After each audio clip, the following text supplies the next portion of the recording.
தமிழ்நாடு மக்களின் பிரச்சனை மட்டுமின்றி இலங்கை தமிழ் மக்களின் பிரச்சனைகளை கூட முதலமைச்சர் மு.க.ஸ்டாலின் தீர்த்து வைக்கிறார் என இலங்கை கிழக்கு மாகாண முன்னாள் ஆளுநர் செந்தில் தொண்டமான் தெரிவித்துள்ளார்.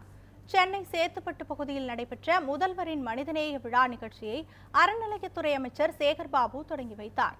இதில் இலங்கை கிழக்கு மாகாண முன்னாள் ஆளுநர் செந்தில் தொண்டமான், மலேசிய நாடாளுமன்ற உறுப்பினர் டத்தோ சரவணன், சிங்கப்பூர் முன்னாள் நாடாளுமன்ற உறுப்பினர் தினகரன் உள்ளிட்டோர் கலந்து கொண்டனர்.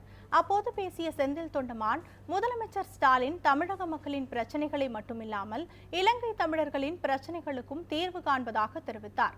முன்னதாக முதலமைச்சர் ஸ்டாலினை நேரில் சந்தித்த செந்தில் தொண்டமான் அவருக்கு பிறந்தநாள் வாழ்த்துக்களை தெரிவித்தார். இன்னைக்கு இலங்கை தமிழர்கள் பல பேர் குரல் கொடுத்தாலும் குரல் கொடுத்ததுல மட்டும்தான் இருக்கு தவிர செயல்ல தமிழக முதலமைச்சர் அவர்கள் மாத்திரமே செஞ்சு காமிச்சிருக்கிறார்.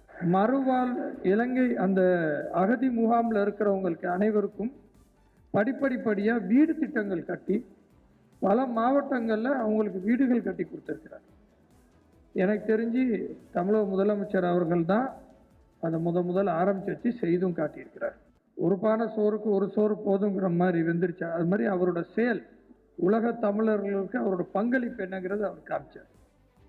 ஒரு தலைவன் என்பவன் அவனுக்கு பின்னால் கர்வத்தோடு, கர்வம் அப்படின்னா ஞான செருக்கு, அந்த ஞான செருக்கோடு சுற்றுவதற்கு ஒரு மிகப்பெரிய தொண்டர் படையினர். இரண்டாவது, அவர் தவறு செய்தால் அது தவறு என்று சொல்லி சுட்டி காட்டுவதற்கு அறிவு சார்ந்த நண்பர்கள். மூன்றாவது, அவருடைய கொள்கைகளை சுமப்பதற்கு அவருக்கு பின்னால் வரக்கூடிய சந்ததி இருக்கு.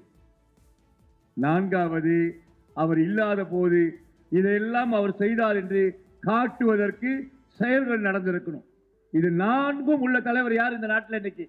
நம்முடைய முதலமைச்சர்.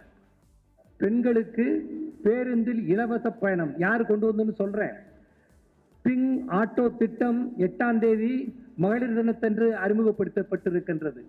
குடும்ப தலைவர்களுக்கு உரிமை தொகை, உயர் படிப்புக்கு படிக்கும் மாணவிகளுக்கு உதவித்தொகை வழங்கும் புதுமை பெண் திட்டம் மற்றும் நான் முதல்வன் போன்ற மாணவ திட்டங்களை பார்க்கின்ற பொழுது உற்றுளி உதவியும் உருபொருள் கொடுத்தும் பித்தநிலை முடியாது கற்றல் நன்றே என்று ஆரியப்படை கடந்த நெடுஞ்செழியன் பாடிய புறநானூற்று பாடல் இங்கே நினைவுக்கு வருகின்றது. இயக்கத்துள்ள நிர்வாகிகளுக்கு, இயக்கத்துடைய போராளிகளுக்கு, இயக்கத்துடைய பொறுப்பாளர்களுக்கு, மேயர் போன்ற சட்டப்பேரவை உறுப்பினர், மாநகராட்சி மாமன்ற உறுப்பினர்களுக்கு நான் சொல்லிக் கொள்வது, என்றைக்கும் நம்முடைய உயர்வுக்கு எப்படி யார் உறுதுணையாக இருப்பார்கள் என்றால் நட்பு நட்பு நட்பு நட்பு தான் உறுதுணையாக இருக்கும். இப்படிப்பட்ட நட்பு வட்டாரத்தை பெருக்கிக் கொண்டால்தான் இன்னொரு 100 ஆண்டு இந்த திராவிட இயக்கத்தின் புகழ் என்றும் தமிழகத்தில் நிலைத்திருக்கும்.